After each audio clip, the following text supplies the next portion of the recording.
ఎంతైందండి? 280 అండి. నానా నేను ఇస్తాలే, మీరు ఆగండి. మీకు వచ్చే అంతంత మాత్రం జీతాన్ని ఎంతని చెప్తారు నాన్న? ఎలాగో ఇల్లు అద్దె కట్టాలి, కిరాణా సరుకులు కూడా ఇవ్వాలి కదా.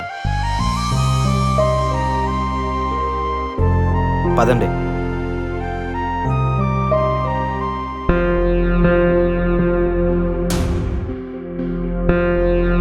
ఎవరు బాబు, ఏం కావాలి? 3 నెలల నుండి ఈఎంఐ పెండింగ్ ఉందండి, కట్టట్లేదండి. సార్ కొంచెం ఫైనాన్షియల్ ఇష్యూ వల్ల కట్టలేకపోయింది సార్. వచ్చే నెల అలానే కట్టేస్తానులేండి. అలా అవ్వదండి, ఇప్పుడే కట్టాలి. సార్ అర్థం చేసుకోండి సార్, వచ్చే నెల అలానే కట్టేస్తాను సార్. కుదరదండి, ప్రాబ్లం ఏదైనా సరే నేను ఇక్కడ నుండి కాదలను. ఎంత ఇవ్వాలి బాబు?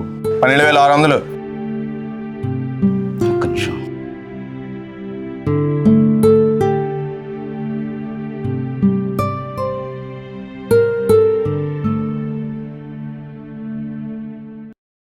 వచ్చే నుంచి కరెక్ట్ టైం కట్టేస్తలే బాబు. ఓకే.